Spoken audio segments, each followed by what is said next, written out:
The morning Fiona Brennan's front porch collapsed under her weight, sending her tumbling into a cloud of rotted wood and splinters, she knew her time at the homestead was running out. She pulled herself from the wreckage with scraped palms and a bruised hip, staring at the gaping hole where the porch steps used to be.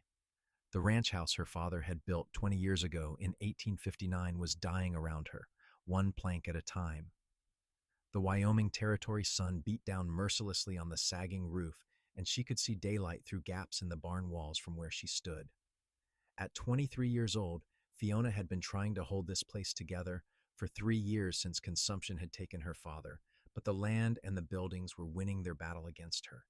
She had no money for repairs, barely enough to feed herself and the 6 scrawny cattle that remained from what had once been a modest herd. The wheat fields lay fallow because she could not afford seed. The well pump handle had broken last month, and she hauled water by bucket from the creek a quarter-mile away. Fiona brushed the dust from her worn calico dress and surveyed the damage with tired eyes. The whole front of the house would need rebuilding. She had neither the lumber, nor the skill, nor the strength. She walked around to the kitchen entrance at the side, climbing carefully up those still intact steps, and went inside to make herself coffee from grounds she had already used twice before. She was sitting at the kitchen table, holding the tin cup between her hands and wondering if she should just give up and move into Rawlins to find work as a seamstress or a cook when she heard the sound of hammering. Fiona froze, listening. The rhythmic bang of hammer on nail echoed from the front of the house. She set down her cup and walked quickly through the narrow hallway to the front room, peering through the dusty window. A man was working on her porch. She had never seen him before. He was tall and broad-shouldered, wearing a battered brown hat, a faded blue shirt with the sleeves rolled up, and work-worn denim pants tucked into scuffed boots. A tool belt hung around his narrow hips. His horse, a sturdy buckskin, was tethered to the hitching post that leaned at a dangerous angle. As she watched, the stranger pulled away a section of rotted planking and tossed it aside, then measured a fresh board he had apparently brought with him. Fiona's first instinct was alarm. Strange men did not simply appear at isolated homesteads with good intentions, not usually, but he was not trying to break in, and he had not approached the house. He was actually repairing her porch. She opened the front door, standing in the doorway and looking down at him. He glanced up briefly, touching the brim of his hat in acknowledgement, then went back to work. "What are you doing?" Fiona asked, her voice sharper than she intended. "Fixing your porch, madam," he said without looking up. His voice was deep and calm, with a slight drawl that suggested Texas or maybe Oklahoma Territory. "I did not ask you to do that." "No, madam, you did not." He fit the new board into place and began hammering nails with swift, sure strikes. Fiona watched him, confused and wary. He worked with the easy competence of someone who had built many things in his life. His hands were large and scarred, his forearms corded with muscle. "I cannot pay you," she said finally. "Did not ask you to." "Then why are you doing this?" He paused, sitting back on his heels and looking up at her properly for the first time. His face was weathered and tanned, with a strong jaw shadowed by a few days of stubble. His eyes were a startling blue-green, like shallow creek water. He looked to be maybe 27 or 28 years old, though the sun and wind made it hard to tell for certain. "Place needs fixing," he said simply. "Figured I would fix it." "That is not an answer." "It is the only one I have got, madam." He turned back to his work, and Fiona stood there feeling foolish and off balance. She should order him to leave, probably, or at least demand a better explanation. But the truth was she desperately needed help, and here was someone offering it, however strangely. "What is your name?" she asked. "Russell Hayes, madam." "I am Fiona Brennan." "I know. Your father was Thomas Brennan." That surprised her. "You knew my father?" "Not personally. Heard about him in town. Heard he passed a few years back. Heard you were out here alone, and you just decided to ride out and start making repairs." Russell Hayes drove another nail home before answering. "Something like that." It was the most frustrating conversation Fiona had ever had. She watched him work for a few more minutes, then went back inside, unsure what else to do. Through the window, she could see him measuring and cutting and hammering. He worked steadily through the morning, and when noon came and went, she felt obligated to offer him something. She had precious little to offer, but she made sandwiches from the last of her bread and some dried beef and brought them out with a jar of water. Russell had finished replacing the porch floor and was working on the steps. "You should eat," she said. He straightened up, wiping sweat from his forehead with the back of his hand. "That is kind of you, Miss Brennan. It is the least I can do, since you are working for free on my property without permission." The corner of his mouth twitched slightly, which might have been the beginning of a smile. He took the plate and sat on the edge of the newly repaired porch, and Fiona sat beside him because standing and watching him eat seemed even stranger than the whole situation already was. They ate in silence for a while. The day was hot and clear, and in the distance, the mountains rose up purple and gray against the sky. It was beautiful country when you could stop worrying about survival long enough to appreciate it. "Where are you from, Mr. Hayes?" Fiona asked. "Texas, originally. Been drifting for some years now. Ranch work, mostly. Some carpentry. What brought you to Rawlins?" "Just passing through. Heard they might be hiring hands at the big ranches north of here. And yet here you are, fixing my porch instead." He was quiet for a moment, chewing thoughtfully. "Saw the place yesterday when I rode past. Could see it needed work. Did not seem right. A woman alone trying to hold together a homestead that is falling down around her." There was no pity in his voice, which Fiona appreciated. Just a simple statement of fact. "I have been managing," she said, hearing the defensiveness in her own words. "I can see that, but you do not have to manage alone. I do not have a choice." Russell looked at her, those creek water eyes steady and calm. "Maybe now you do." He finished his sandwich, thanked her for the meal, and went back to work. Fiona gathered up the plates and went inside, her mind spinning. She did not know what to make of Russell Hayes. He seemed genuine, but her father had taught her that seeming and being were often two different things. Still, he was fixing her porch, and it had needed fixing desperately. She would accept the help for now and stay wary. But by the time the sun was setting and Russell was packing up his tools, the entire front porch was not only repaired, but actually sturdy for the first time in years. He had even straightened the hitching post and replaced two of the railing posts that had been leaning at crazy angles. "Mr. Hayes," Fiona said, coming out as he was loading his tools onto his horse, "I truly do not know how to thank you. This is far too much." "No thanks needed, Miss Brennan. I will be back tomorrow if that is all right with you." "Back? For what?" "Barn needs work. Saw some holes in the roof that will let the rain in come next storm." "Mr. Hayes, I cannot—" "Sleep well, Miss Brennan," he said, touching his hat brim again. He swung up into the saddle with easy grace and rode off into the gathering dusk, leaving Fiona standing on her newly solid porch, completely bewildered. True to his word, Russell Hayes returned the next morning just after sunrise. Fiona had lain awake much of the night, trying to puzzle out his motivations and coming up with nothing that made sense. Men did not do hard labor for free for women they did not know, not in her experience. There had to be an angle, something he wanted.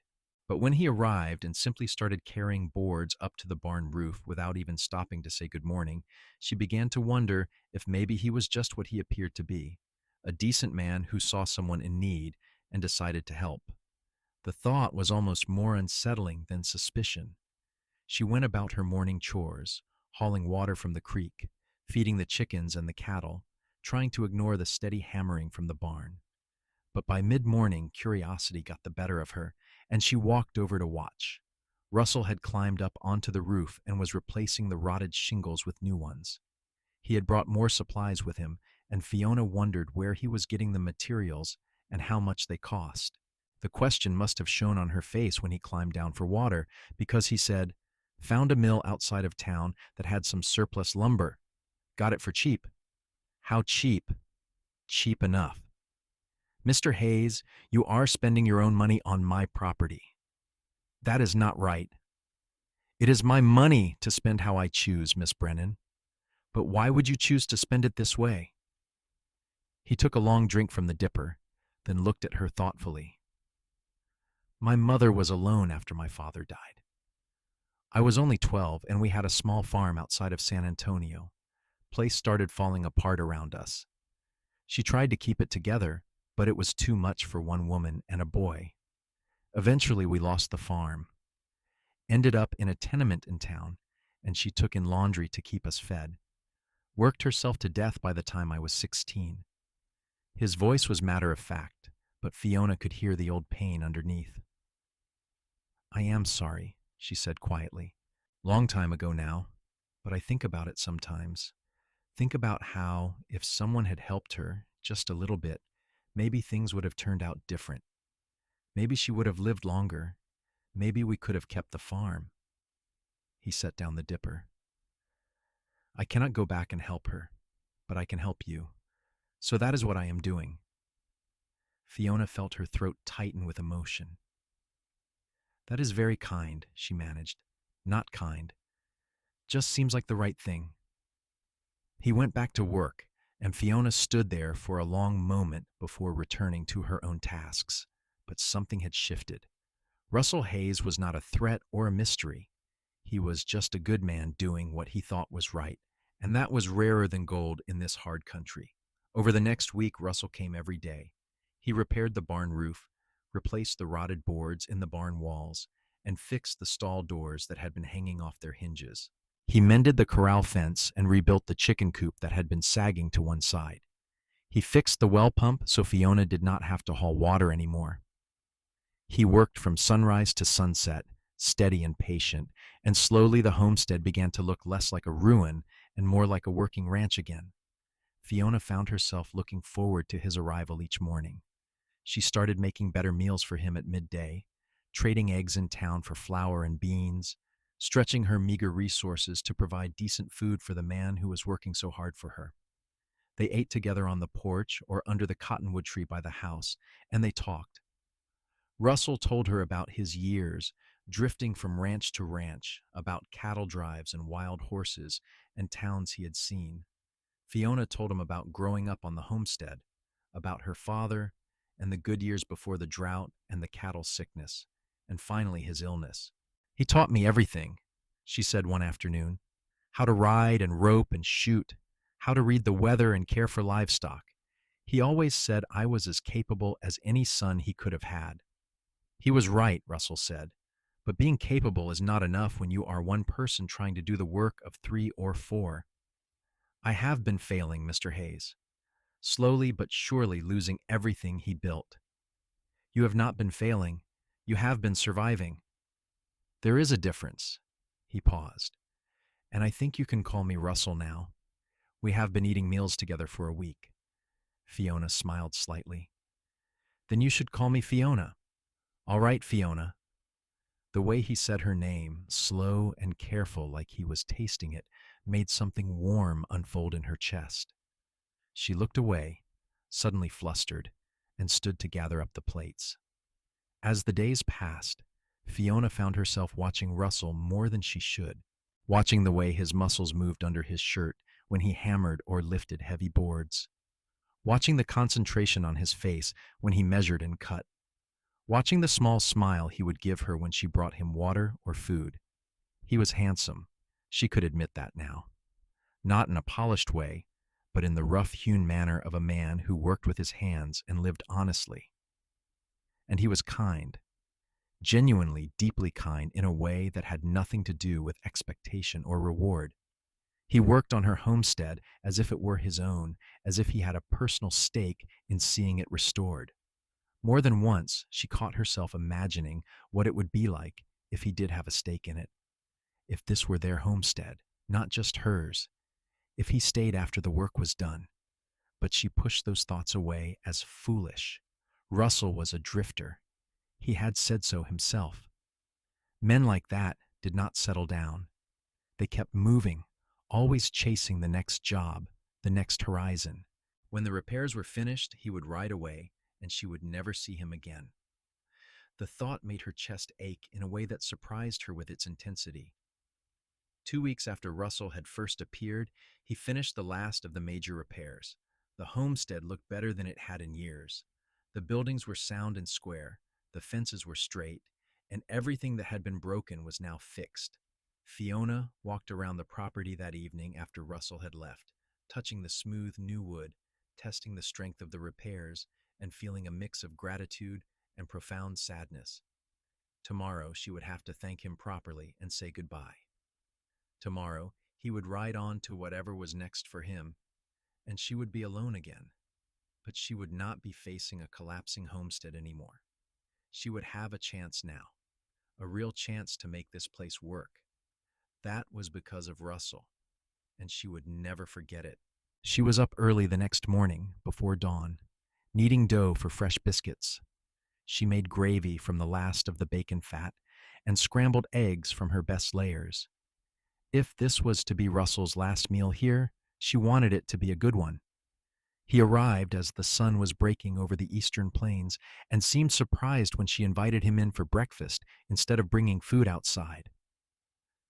"I wanted to do something nice," Fiona said, feeling suddenly shy. "To thank you properly for everything you have done." The kitchen was small and humble, but she had cleaned it until it shone and put wildflowers in a jar on the table. Russell removed his hat and sat down, looking around with an expression she could not quite read. "This is real nice, Fiona." "Thank you." They ate together in the soft morning light, and Fiona tried to memorize the moment, the way he looked sitting at her table, the sound of his voice in her home, the comfortable silence that fell between them, the kind that only happened when two people had grown easy with each other. "I suppose the work is finished," she said finally, unable to put it off any longer. "More or less. There are always small things, but the big repairs are done. I cannot ever repay you for what you have done. You have saved this place. Saved me, really." Russell set down his fork and looked at her directly. "I did not do it for repayment. I know, but I still wish I could do something. Offer something. There is something you could offer if you were willing." Fiona's heart jumped. "What is that?" He was quiet for a long moment, and she could see him choosing his words carefully. "I could stay on as a hired hand. You need help running this place, and I need work. Seems like a fair arrangement." "Russell, I told you, I cannot pay you." "Room and board would be payment enough. The barn has that tack room that could be fixed up into living quarters. I would earn my keep with work, help you get the fields planted, build the herd back up, make this place profitable again." Fiona stared at him, afraid to hope. "You would stay? You said you were just passing through." "Plans change." His eyes held hers. "If you want me to stay, I will stay. If you would rather I move on, I understand. But I am offering if you will have me." Everything in Fiona wanted to say yes immediately, but she forced herself to think practically. People in town would talk. A woman and a man living on the same property, unmarried. "I would be in the barn. You would be in the house. Not much different from any other ranch hand arrangement." "Any other ranch hand gets paid wages." "Then pay me when you can. I am not particular about timing." She studied his face, trying to understand what was really happening here. "Why do you want to stay, Russell? Really?" He looked down at his plate, and for the first time since she had met him, he seemed uncertain. "Because I am tired of drifting, tired of being nowhere, belonging nowhere. Because working on this place the past 2 weeks has felt more like home than anywhere I have been in 15 years. And because," he met her eyes again, "because I would like to keep knowing you if you are amenable to that." Fiona's breath caught. There it was, the truth laid bare. He wanted to stay for her, not just for the work. And God help her, She wanted him to stay for exactly the same reason. I would be amenable to that, she said softly. Relief washed over his face, followed by a smile that transformed him from handsome to beautiful. Then it is settled. I will get my things moved into the tack room today. They finished breakfast in a mood of quiet joy, and afterward, Russell began cleaning out the tack room while Fiona did her chores in a daze of happiness. He was staying. Russell Hayes was staying. The work of turning the tack room into livable space took only a few days. Russell built a simple bed frame and stuffed a mattress with fresh hay. He installed a small stove for heat and cooking, put up shelves, and made the space snug and weatherproof.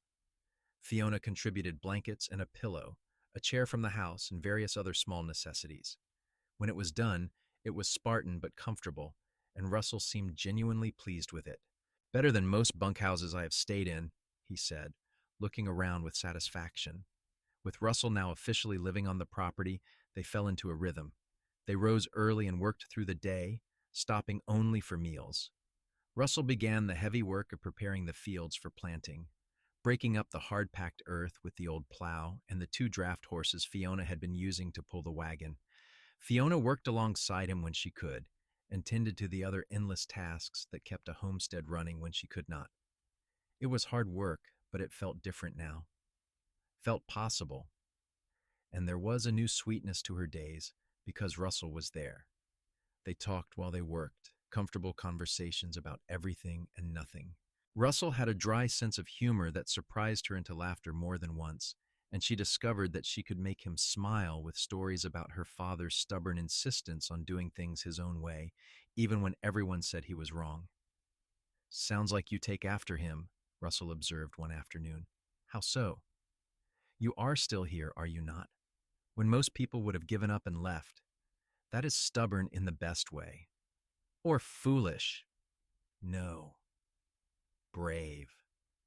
The way he said it, the quiet conviction in his voice made her heart flutter. They were careful around each other, proper and respectful, but Fiona could feel something growing between them.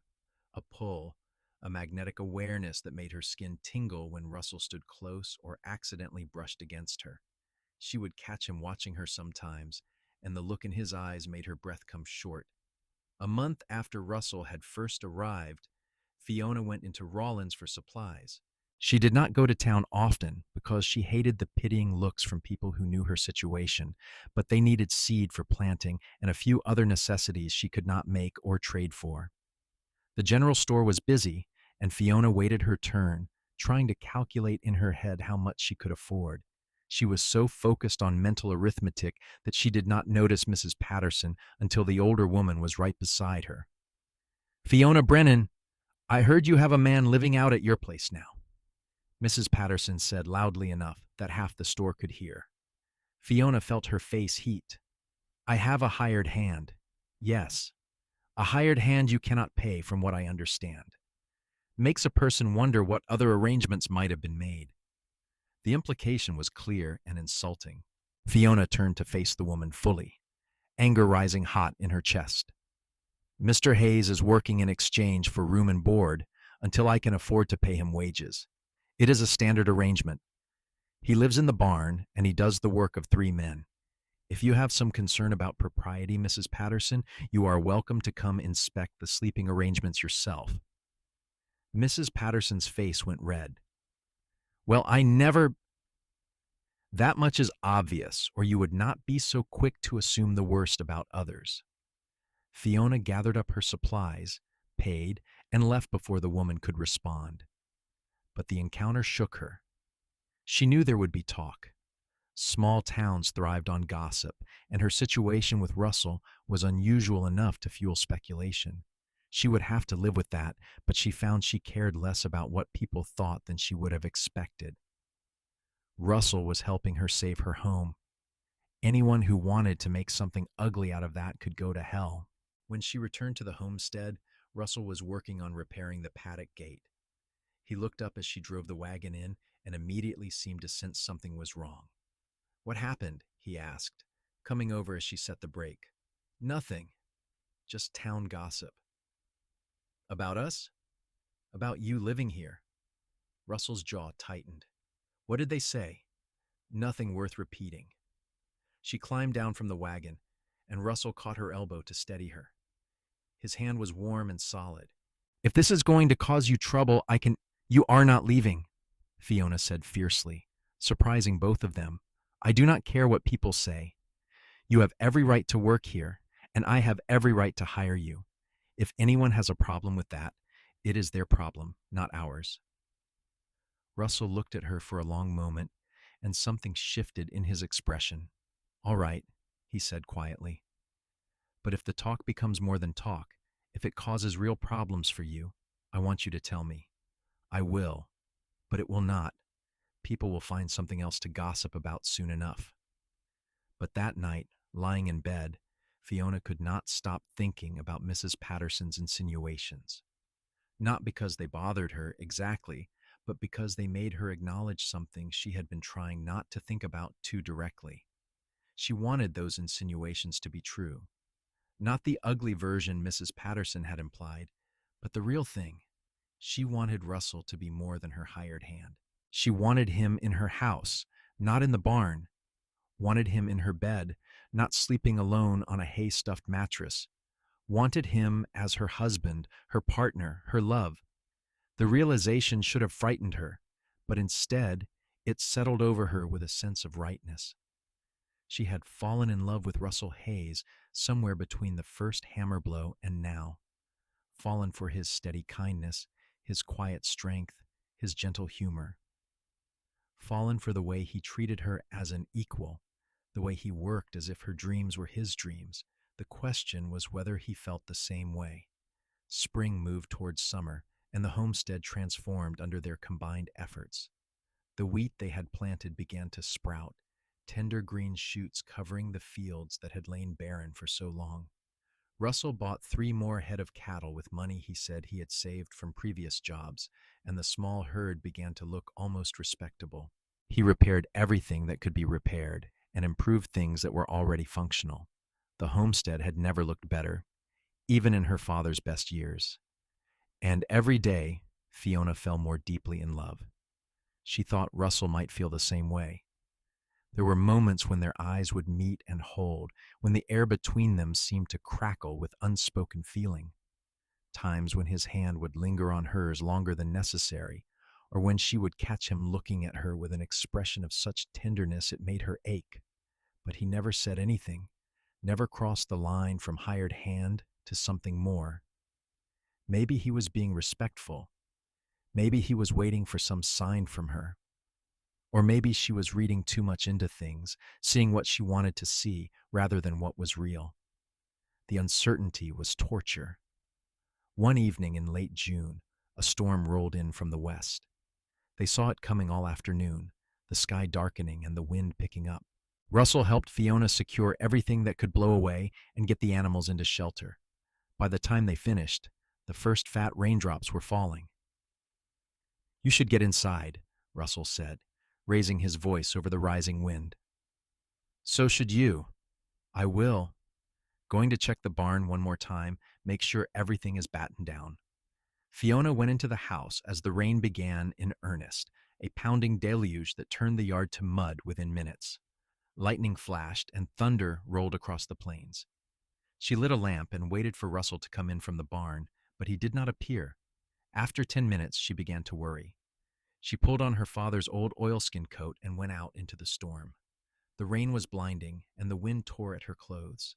She made it to the barn and found Russell in the tack room, frantically mopping up water. The roof was leaking, a steady stream pouring through a crack in the boards. "Damn it!" Russell muttered. "Thought I had sealed that." "Leave it!" Fiona shouted over the storm. "Come up to the house.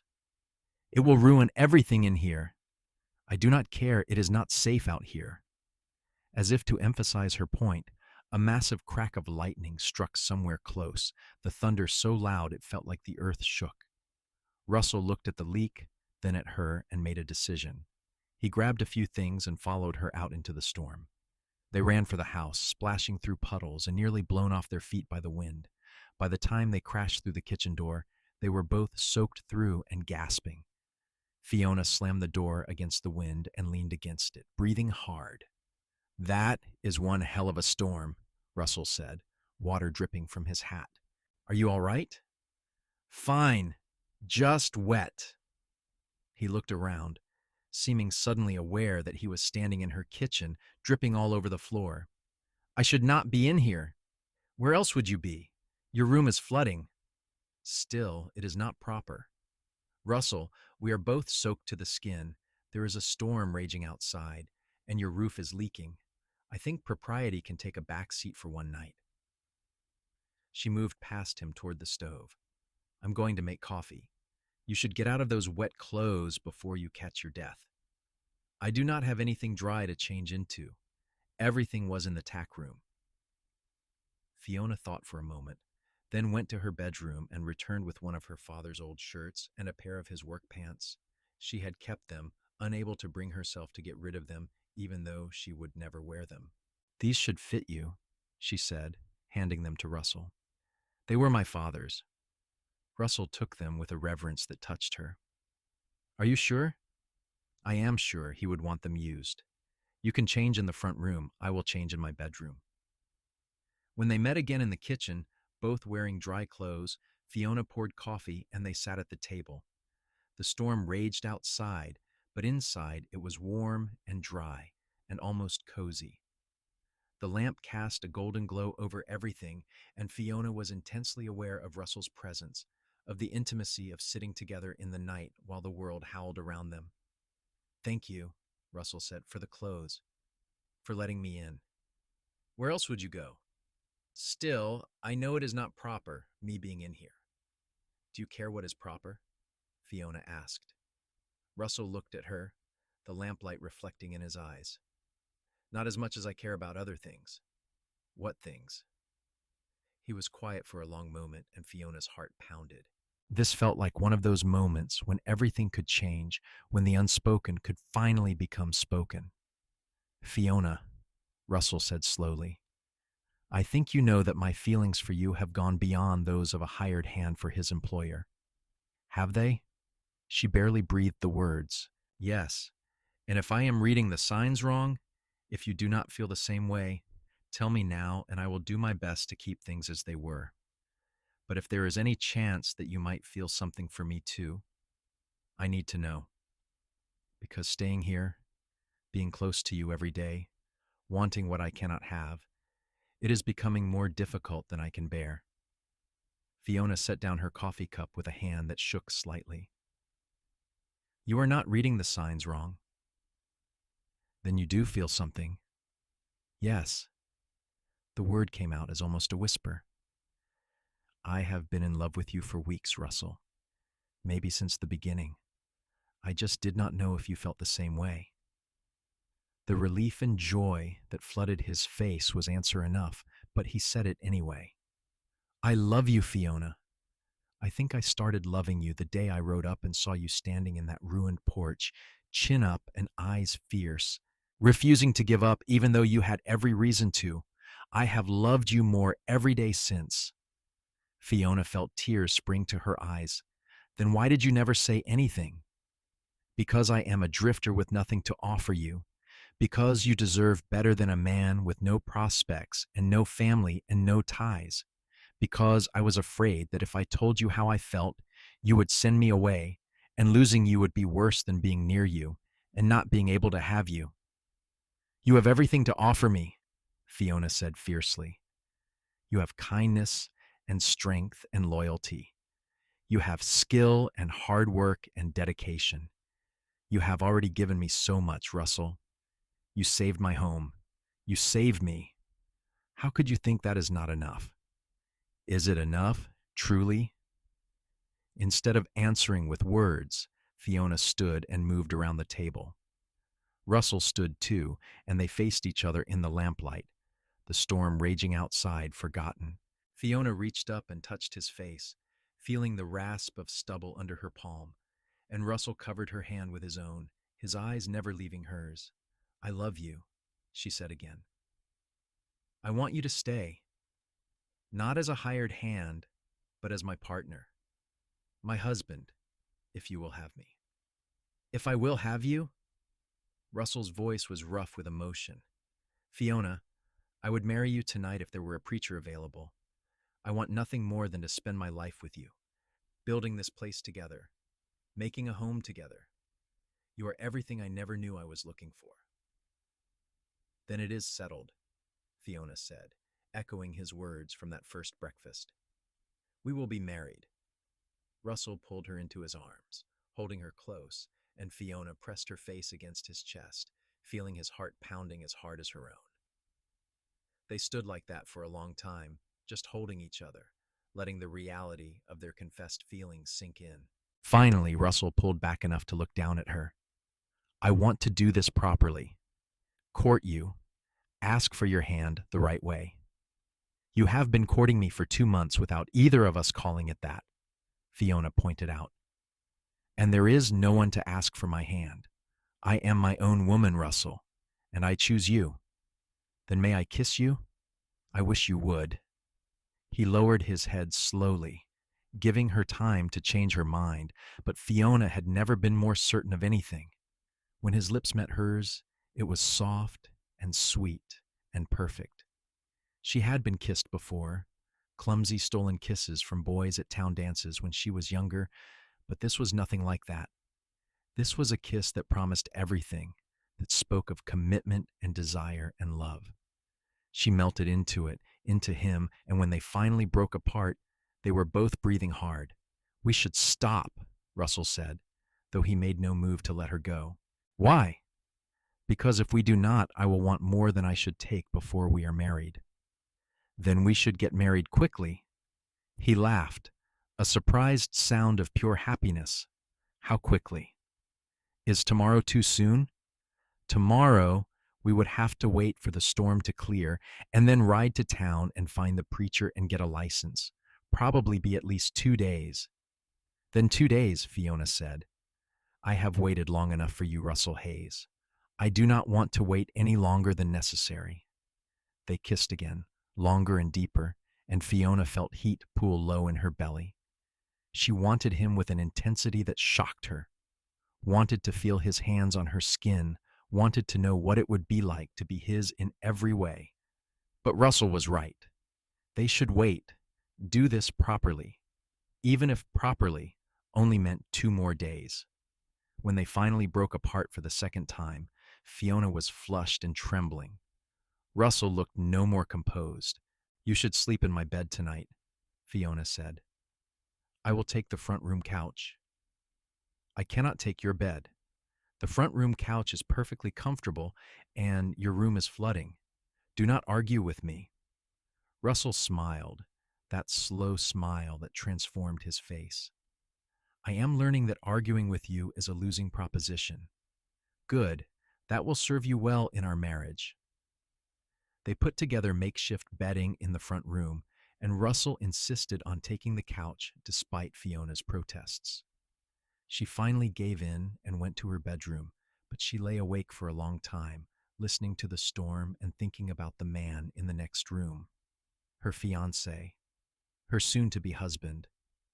The thought filled her with a joy so intense, it was almost frightening. She had thought she would spend the rest of her life alone, struggling to survive on a failing homestead. Instead, she had found love with a good man who saw her as an equal and a partner. Life could change so quickly, she marveled. 2 months ago, she had been at the end of her rope.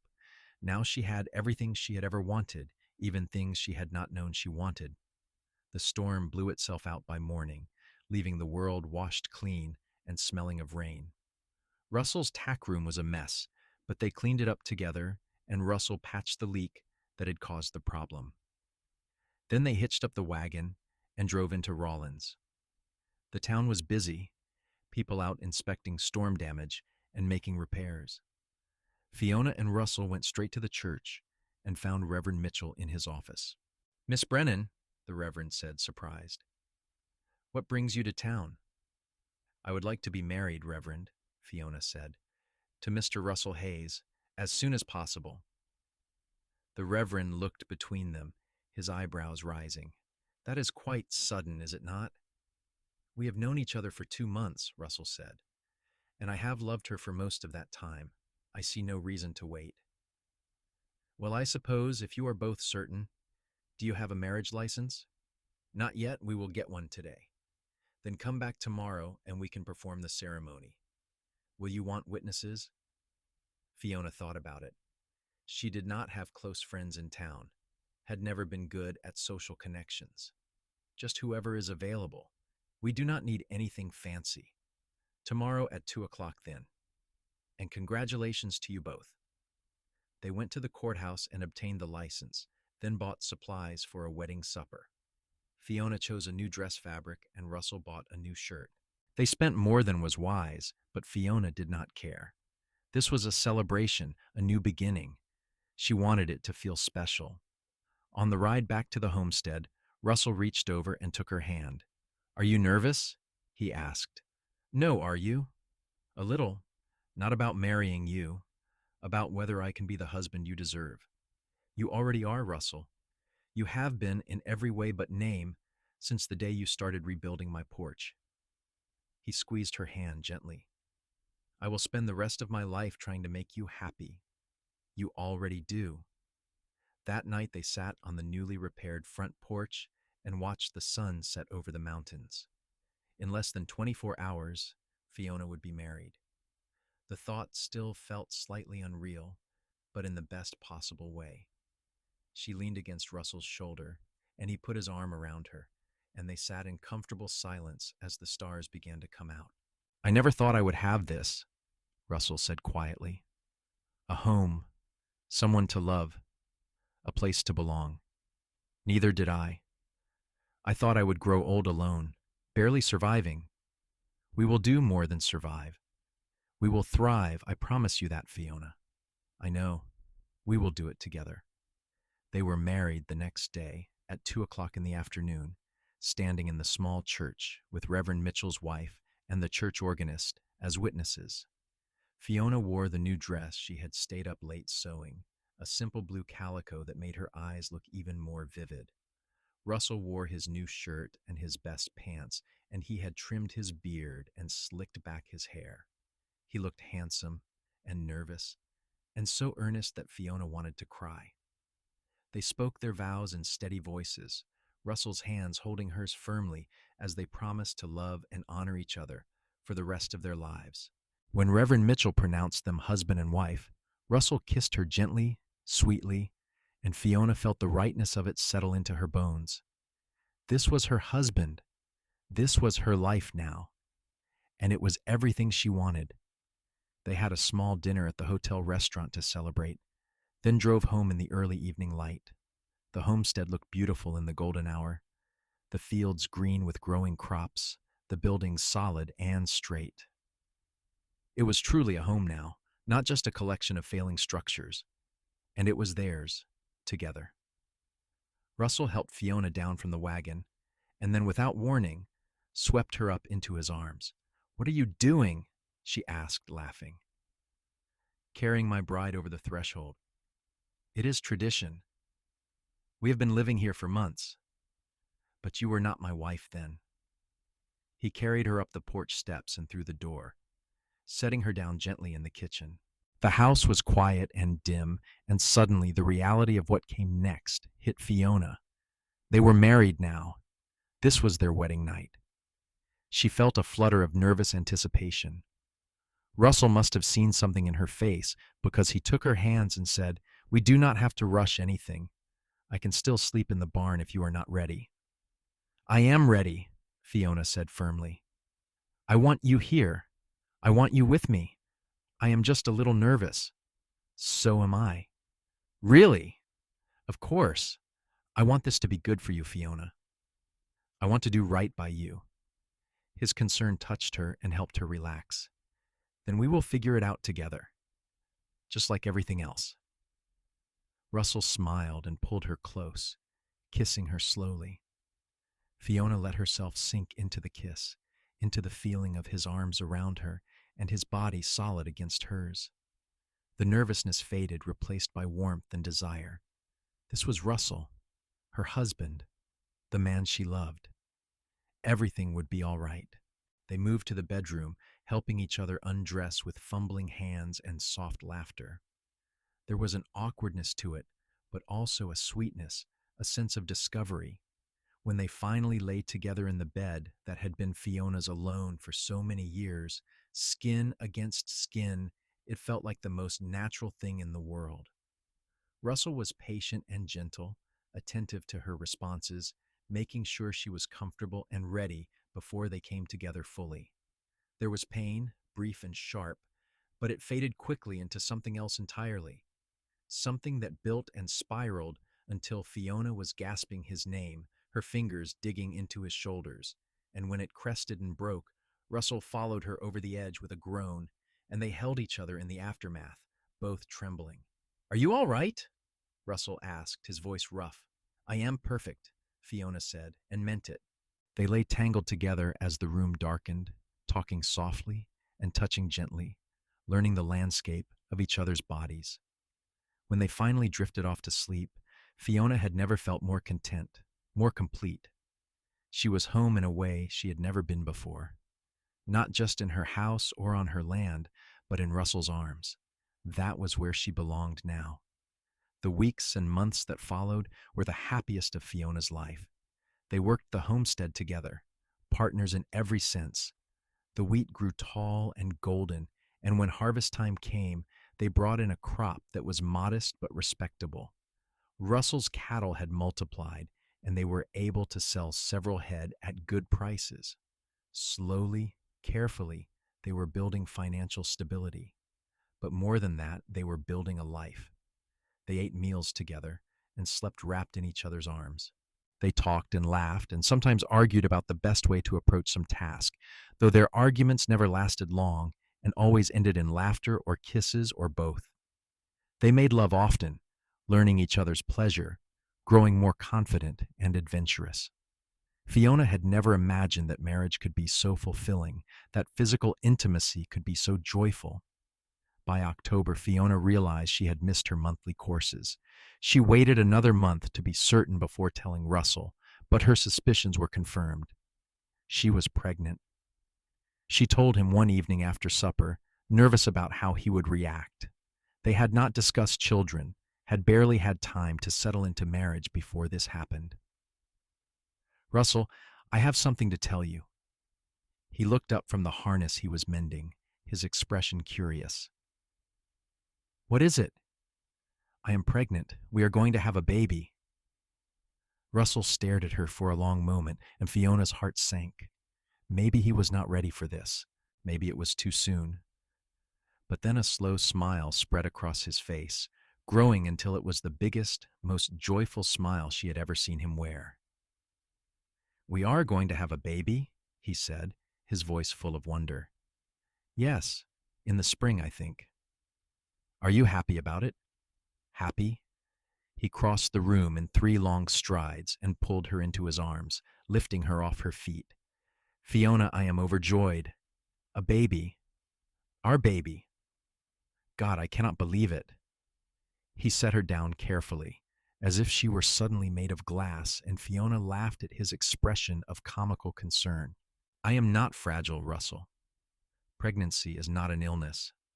I know, but I want to take care of you. Make sure you and the baby are safe. We will be safe, especially with you here." He put his hand on her stomach, which was still flat, and his expression was so tender it made Fiona's eyes sting with tears. "I am going to be a father," he said quietly. "I never thought I would have this. A wife, a home, a child. Thank you, Fiona. Thank you for being here, for staying, for loving me. Always, I will always love you." The winter was cold, but not unbearable, and they spent the dark months making preparations for the baby. Russell built a cradle from smooth pine wood, sanding it until it was perfect. Fiona sewed tiny clothes and blankets, her hands working by lamplight in the evenings, while Russell read aloud from books they had bought in town. They decided to turn the small storage room off the bedroom into a nursery, and Russell painted it a cheerful yellow and built shelves for the baby's things. As Fiona's belly grew, Russell became increasingly protective. He would not let her lift anything heavy or do any task he deemed too strenuous. Fiona found it alternately endearing and exasperating, but she could not really be annoyed because it came from such obvious love. "I am capable of carrying a bucket of water," she said one afternoon when Russell took it from her hands. "I know you are, but you do not have to when I am here to do it for you. You are going to drive me mad before this baby is born. Probably, but you love me anyway." "I do. Heaven help me, I do." In April, when the plains were turning green with new grass and the cottonwood trees were leafing out, Fiona went into labor. It started in the early morning, mild cramping that she initially dismissed as the false pains the midwife had warned her about. But by noon they were stronger and more regular, and she knew it was time. "Russell, you need to go get Mrs. Henderson," she said, referring to the midwife who lived on a homestead about 5 miles away. Russell went pale. "It is happening? Now?" "Yes, now. Go quickly, but carefully. I do not need you falling off your horse. Will you be all right alone?" "I will be fine for an hour or so. Now go." He went, and Fiona set about preparing for the birth. She had already laid out clean linens and towels, boiled water, and assembled everything the midwife had told her she would need. Between contractions, she straightened the bedroom and tried not to panic about the fact that she was about to give birth. Mrs. Henderson arrived with Russell about an hour later, a competent, no-nonsense woman in her 50s. She examined Fiona, pronounced that she was progressing well, and sent Russell out of the room. "But I want to stay with her," Russell protested. "Men do not belong in birthing rooms," Mrs. Henderson said firmly. "You will just be in the way. Go boil more water and make yourself useful." Fiona wanted Russell there, but she was too focused on the increasingly intense contractions to argue. The labor lasted through the afternoon and into the evening, and there were times when Fiona was certain she could not endure another moment. But Mrs. Henderson was calm and encouraging, and eventually, as the sun was setting, she said, "All right, dear, it is time to push." Fiona pushed with everything she had, and after what felt like an eternity, but was probably only half an hour, a baby's cry filled the room. "A boy," Mrs. Henderson announced, holding up the squalling, red-faced infant. "A big, healthy boy." Fiona collapsed back against the pillows, exhausted and overwhelmed. Mrs. Henderson cleaned the baby and wrapped him in a soft blanket, then placed him in Fiona's arms. He was perfect, with a shock of dark hair and Russell's eyes. Fiona stared at him in wonder, unable to believe that this tiny person was hers. "Someone wants to meet his son," Mrs. Henderson said, and went to the door. "Mr. Hayes, you can come in now." Russell entered cautiously, as if afraid the room might explode. But when he saw Fiona holding the baby, his whole face transformed. He came to the bedside and sat carefully, staring at his son with an expression of absolute awe. "He is beautiful," Russell whispered. "He looks like you," Fiona said. "He looks like us, our son." Russell touched the baby's tiny hand, and the infant's fingers curled around his father's finger. "Hello, little one. I am your papa." Fiona felt tears sliding down her cheeks, but they were tears of joy. This was her family, her husband, and her son. Everything she had never known she wanted, everything that had seemed impossible just a year ago, was now hers. "What should we name him?" she asked. They had discussed names, but never settled on anything definite. Russell thought for a moment, then said, "Thomas, after your father. If that is all right with you." Fiona's throat tightened with emotion. "That is perfect. Thomas Hayes." They sat together, the three of them, while Mrs. Henderson cleaned up and made Fiona comfortable. When the midwife finally left with instructions to call her if there were any problems, Russell and Fiona were alone with their son. "I am terrified," Russell admitted. "He is so small. What if I do something wrong?" "We will figure it out. Together, just like everything else." Thomas began to fuss, and Fiona awkwardly tried to nurse him, which was harder than she expected. But eventually they got it sorted, and the baby latched on and fed contentedly. Russell watched with that expression of wonder that had not left his face since he entered the room. "Thank you," he said quietly. "For what?" "For this. For him. For giving me a family." "You gave me one too," Fiona said. "We gave each other everything." The weeks after Thomas's birth were exhausting and beautiful. The baby woke often during the night, and Fiona was constantly tired, but she had never been happier. Russell was a devoted father, walking the floor with Thomas when he cried, changing his diapers without complaint, and staring at his son with endless fascination. "He smiled at me today," Russell would announce. "That was gas.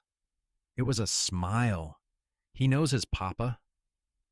As Thomas grew, his personality emerged. He was a cheerful baby for the most part, curious about everything, reaching for objects and babbling nonsense syllables. He had Russell's eyes and Fiona's stubborn chin, and they both agreed he was the most magnificent child ever born. By the time Thomas was 6 months old, the homestead was more prosperous than it had been in a decade. They had money in the bank, a growing herd, and plans to expand their fields the next year. Russell had proven to be not just a skilled worker, but a smart businessman, making good decisions about when to buy and sell, when to invest, and when to save. "We should hire a hand or two next year," he said one evening, as they sat on the porch, Thomas asleep in Fiona's arms. "If we want to expand, we will need more help. Can we afford it?" "I think so. And it would take some of the burden off you. Let you spend more time with Thomas." Fiona looked down at her sleeping son, at his perfect little face, and felt a surge of love so intense it was almost painful. A year ago she had been alone and struggling, wondering if she should give up. Now she had a husband she adored, a beautiful son, and a thriving homestead. It seemed almost impossible that life could change so much in such a short time. "What are you thinking about?" Russell asked. "About how different everything is, how you changed my life." "We changed each other's lives. I was lost before I found you, Fiona, drifting without purpose or direction. You gave me something to build, something to care about. You gave me a home. You gave me one too. And then you rebuilt it board by board without asking." Russell laughed.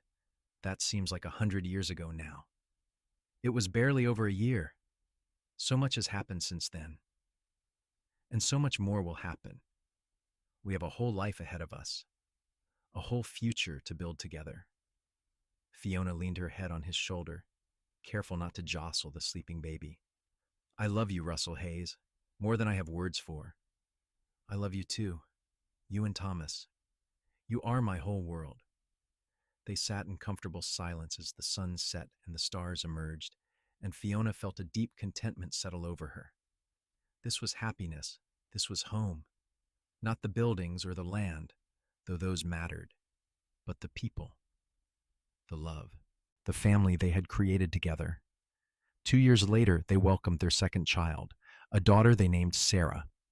She had Fiona's auburn hair and Russell's easy temperament, and Thomas was instantly smitten with his baby sister. Russell built an addition onto the house, adding 2 more bedrooms and expanding the kitchen. The homestead continued to prosper, and they hired 2 ranch hands to help with the growing workload.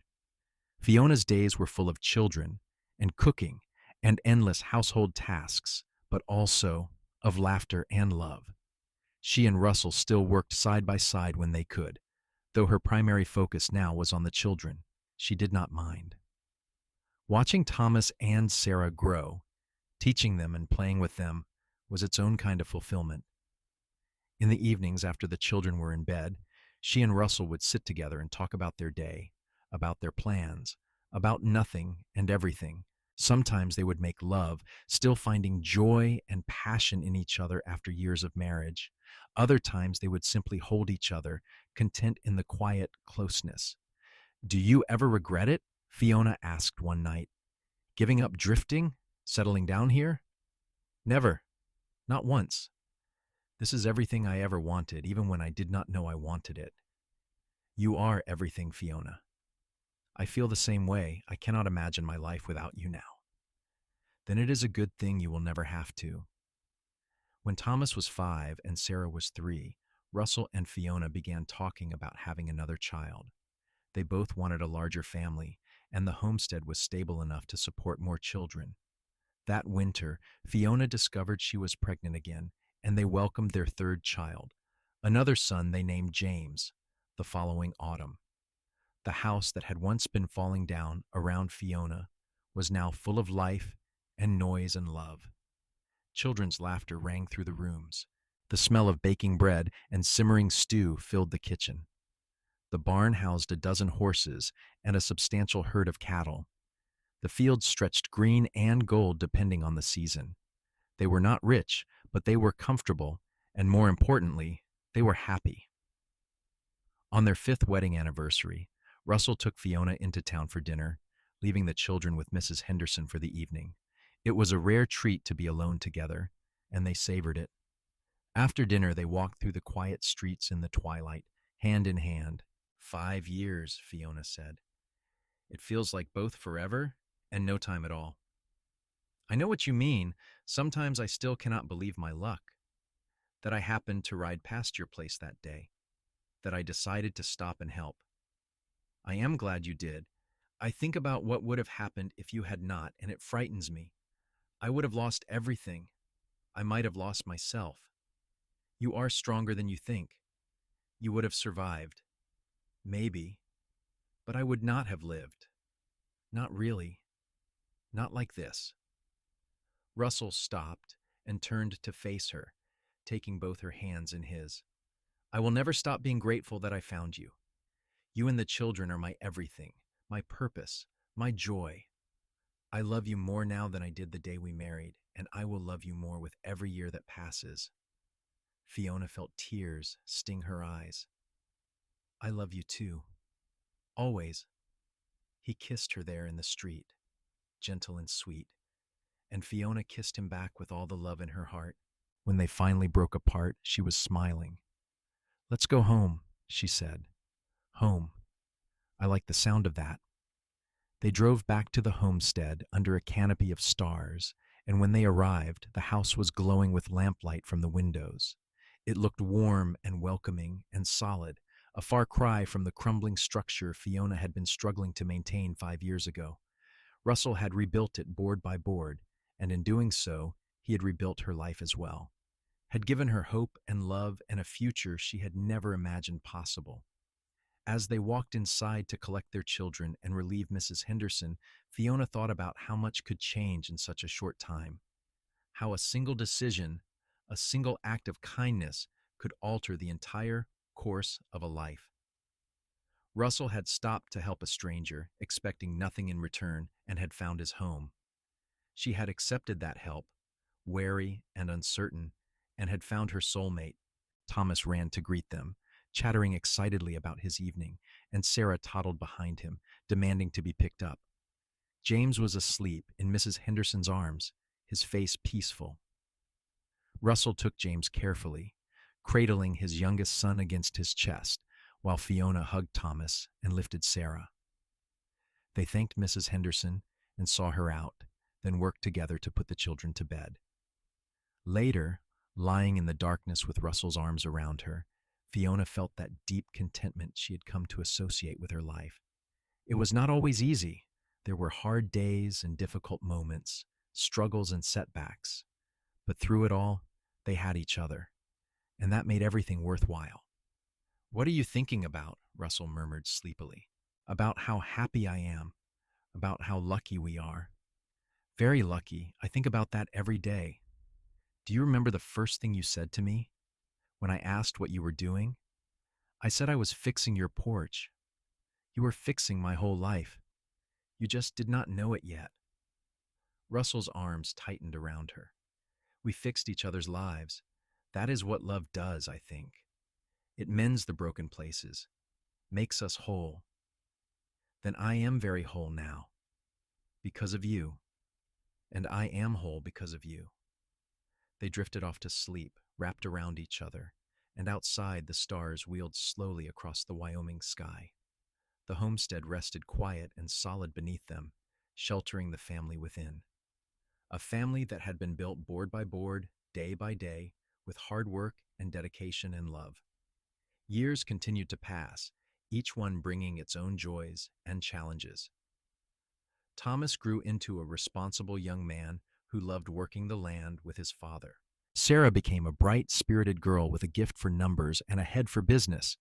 James was the dreamer, always exploring and asking questions about everything. When Thomas was 12, they welcomed a fourth child, a daughter they named Catherine, and their family felt complete. The homestead expanded over the years. They bought adjacent land when it became available, increasing their holdings. They built a larger barn and added more cattle. They planted an orchard, and Fiona began selling preserves and baked goods in town. The ranch became known throughout the territory as one of the most successful homesteads in the region, a testament to what hard work and partnership could achieve. But for all their success, Russell and Fiona never lost sight of what mattered most: family, love, being there for each other, and for their children. They taught their children the value of honest work, the importance of kindness, and the strength that comes from facing challenges together. On their 20th anniversary, their children threw them a party. The house was full of friends and neighbors, people whose respect they had earned over the years. The children had decorated with wildflowers and bunting, and there was food and music and dancing. Fiona stood on the porch that Russell had rebuilt so many years ago, watching the celebration, and marveled at how far they had come. Russell came up beside her and put his arm around her waist. At 48 years old, he had gray in his hair and lines around his eyes, but he was still the strong, steady man who had appeared in her yard 2 decades ago. Still the man she loved with her whole heart. 20 years, he said. I cannot believe it has been 20 years. The best 20 years of my life, Fiona said. She was 43 now, with her own share of gray hair and laugh lines, but she felt more beautiful than she ever had as a young woman. Because she was loved, deeply and completely, and that showed in everything she did. Mine too, though I have a feeling the next 20 will be even better. How do you figure? Because we will have grandchildren soon. Thomas has been making eyes at the Miller girl, and you know Sarah has half the young men in the territory interested in courting her. Fiona laughed. You are right. Grandchildren. I had not thought that far ahead yet. I have. I think I am going to be an excellent grandfather. You are an excellent everything. Father, husband, rancher, partner. I could not have asked for a better life companion. Russell turned to face her fully, taking both her hands, just as he had on their 5th anniversary. I want you to know that every single day, I think whatever force of fate brought me past your homestead that morning. Choosing to stop and help you was the best decision I ever made. You gave me everything. Fiona. Purpose and love, and a family, and a home. You gave me a reason to stop drifting and start living. I will never stop being grateful for you. Fiona felt tears sliding down her cheeks, but she was smiling. You gave me the same things. You saved me when I was at my lowest. You rebuilt not just my homestead, but my hope, my future. You are the best man I have ever known, Russell Hayes, and I will love you until the day I die and beyond. They kissed there on the porch, surrounded by the sound of laughter and music from inside, and it felt just like their first kiss, full of promise and love, and the certainty that they belonged together. That night, after everyone had gone home and the children were in bed, Russell and Fiona walked out to look at the homestead in the moonlight. The building stood strong and square, well-maintained and solid. The fences were straight, the fields were healthy, and everything was exactly as it should be. Remember when this place was falling down? Fiona asked. I remember. I also remember thinking that it was fixable, that with enough work and care it could be restored. You were right. About the buildings, yes, but I was thinking more about you. You were not falling down exactly, but you were close to giving up. And I could see that you were fixable too, that with some support and partnership, you could thrive. I wanted to be the one to help you do that. You did more than help. You transformed my life. We transformed each other's lives. That is what this has always been, Fiona. A partnership, equal parts, building something together that neither of us could have built alone. Fiona leaned against him, looking out over the land they had worked together for 20 years. Their land, their home, their legacy for their children and grandchildren. I would do it all over again, she said quietly. Every struggle, every hardship, every moment, because it led me here, to this life with you. So would I, 1,000 times over. They stood together in the moonlight, two people who had found each other against all odds and built something lasting and true. The homestead that had once been falling down now stood as a testament to their love and their dedication. Board by board, day by day, year by year, they had built not just a ranch, but a life, a family, a love story that would endure. As they walked back to the house, hand in hand, Fiona thought about the young woman she had been 20 years ago, alone and frightened and running out of options. If she could go back and tell that woman what was coming, tell her about Russell and the children and the beautiful life they would build together, she wondered if her younger self would believe it. Probably not. It would have seemed too good to be true, too much like a fairy tale. But it was true, it was real, and it was hers. They climbed the porch steps together, and Fiona paused to run her hand along the railing Russell had built so long ago. It was still solid, still strong, carefully maintained over the years, like their marriage, like their love. "Thank you," she said softly. "For what?" "For stopping that day, for staying, for loving me." Russell pulled her close and kissed her forehead. "Thank you for letting me, for building this life with me, for being my home." They went inside together, closing the door on the night, and Fiona knew with absolute certainty that she was exactly where she was meant to be. The homestead that had once been falling down around her now stood strong and solid, rebuilt board by a cowboy who had stopped to help without asking and stayed to love her for a lifetime. And that, she thought, as Russell took her hand and led her to their bedroom, was the greatest gift she had ever received. Their love story was not one of grand gestures or dramatic proclamations. It was quieter than that, built on steady work and daily kindness and showing up for each other again and again. It was a love that had weathered storms and celebrated triumphs, that had grown deeper and stronger with each passing year. It was a love that had created a family and built a legacy and proved that sometimes the best things in life come from simply being willing to help someone in need. As Fiona fell asleep that night in Russell's arms, she smiled, knowing that when she woke in the morning, he would be there. Just as he had been every morning for 20 years. Just as he would be for all the mornings to come. Her partner, her love, her home. The homestead stood solid beneath the stars, sheltering the family within. A family built on love and hard work and the simple act of one person helping another.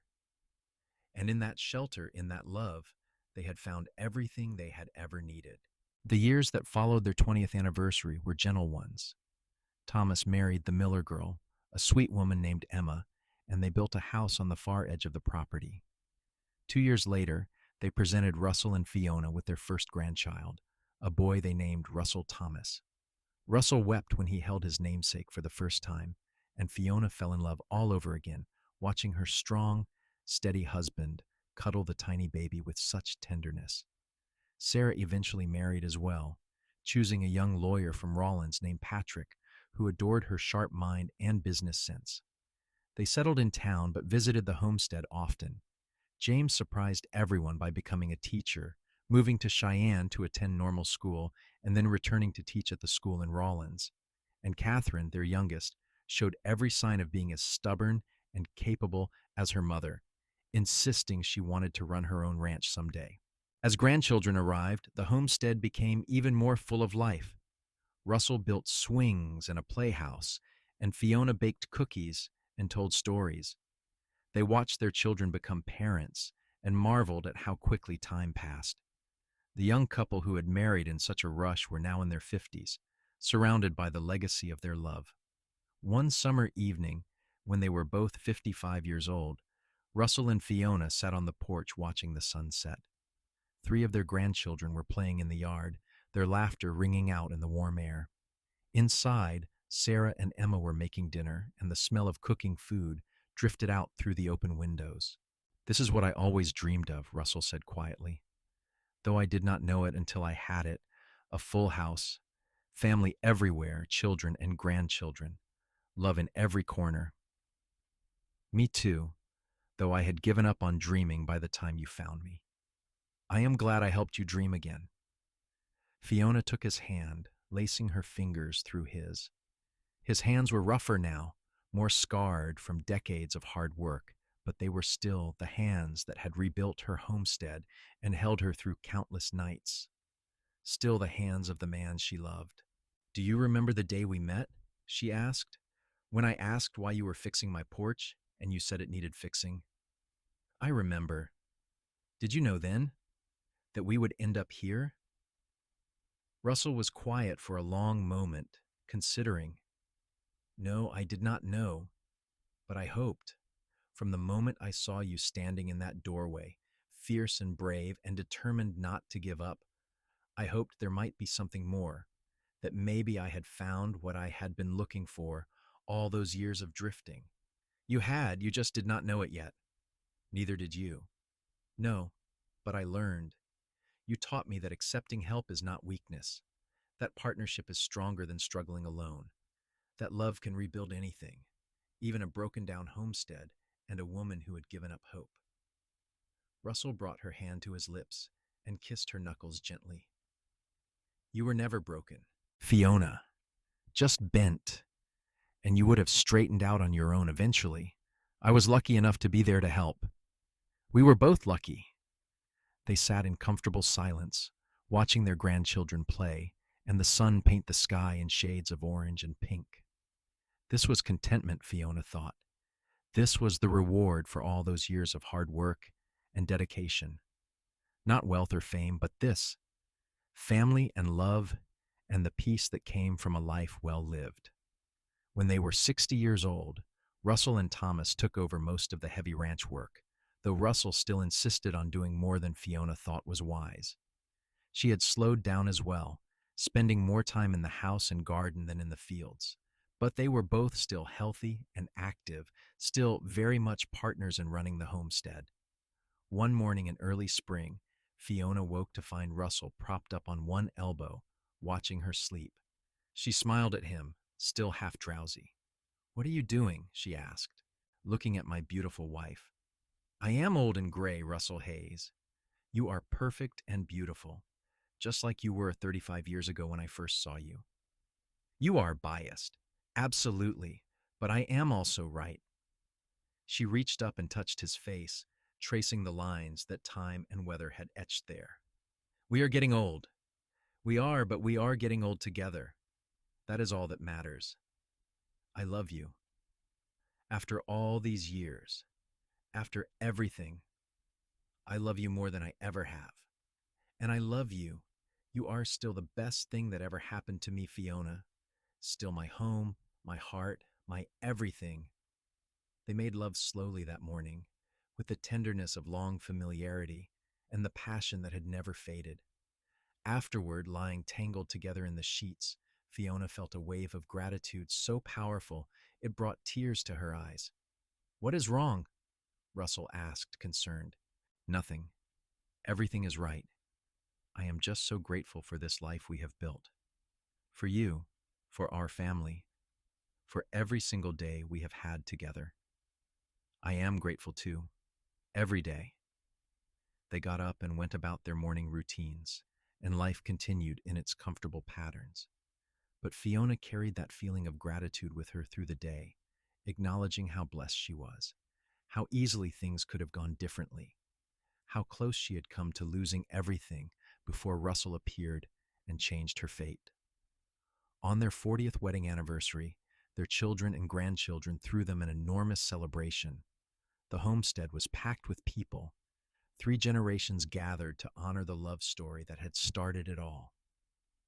Thomas gave a speech about how his parents had built something lasting and true, how their partnership had been a model for all of them. Sarah presented them with a photograph album full of pictures from throughout the years. James read a poem he had written about love and commitment. And Catherine simply hugged them both fiercely and said, "Thank you for showing us what real love looks like." That night, after everyone had gone home or to bed, Russell and Fiona walked out to the place where the barn used to have a tack room. It had long since been converted to other uses as the ranch grew, but they both remembered what it had been. Russell's first home on the homestead. "Hard to believe I lived in there," Russell said. "Seems like a lifetime ago." "It was a lifetime ago. A whole lifetime we have lived together. The best lifetime. I would not change a single thing." "Neither would I. Well, maybe I would have let you move into the house sooner. We wasted those first 2 months sleeping separately." Russell laughed. "We had the rest of our lives to make up for it." "And we did. Yes, we did." They stood there together, looking up at the stars, and Fiona thought about all the nights they had stood just like this over the years, all the conversations and shared silences, all the moments of joy and struggle, and everything in between. 40 years of marriage, 40 years of partnership, 40 years of love. "Thank you for rebuilding my homestead," Fiona said softly.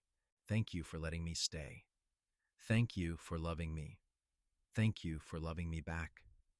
It was a familiar exchange, one they had repeated in various forms countless times over the decades.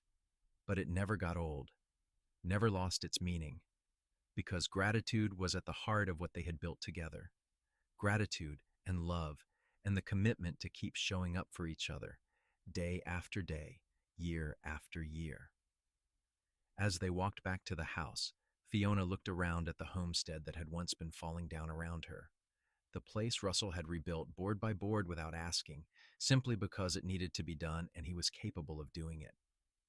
It stood strong and proud now, a thriving ranch that would pass to their children and grandchildren, a legacy of love and hard work. But more than the buildings or the land, the real legacy was the love they had created, the family they had built, the life they had shared. That was what would endure long after they were gone. The story of a woman who had nearly lost everything and a cowboy who stopped to help, and how together they had built something beautiful and lasting. Russell held the door open for her, and Fiona stepped inside the house that was so full of memories it felt like they were breathing in the walls. She turned to look at her husband, this man who had given her everything, and smiled. "I love you, Russell Hayes." "I love you too, Fiona Hayes. Always have.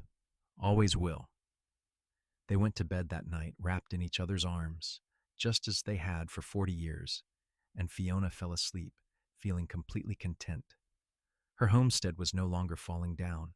Her life was full and rich and exactly what she had always needed, even when she had not known what that was. The years that followed were quieter still.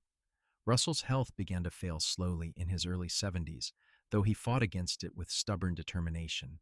Fiona cared for him with the same devotion he had always shown her, and he accepted her help with the grace he had learned over their many years together. They spent long afternoons on the porch, holding hands and watching their great-grandchildren play in the yard. They talked about their life together, remembering the good times and laughing about the hard ones that seemed less difficult in hindsight. "We did all right, did we not?" Russell said one afternoon. "We did better than all right. We built something wonderful. Because of you. Because of us. Together." When Russell passed away peacefully in his sleep at the age of 76, Fiona was holding his hand. She wept for the loss of her partner, her love, her home. But even in her grief, she felt gratitude for the decades they had shared, for the life they had built, for the love that had sustained them through everything. She lived another 8 years without him, surrounded by children and grandchildren and great-grandchildren who loved her. The homestead continued to thrive under Thomas's management, and Fiona took comfort in knowing that everything she and Russell had built would continue. She told stories about Russell to the youngest generation, making sure they knew about the man who had stopped to help a stranger and ended up creating a legacy. When Fiona passed away at 84, she was laid to rest beside Russell on a hill overlooking the homestead they had built together. Their children arranged the service, and people came from all over to pay their respects to a woman who had been beloved in the community.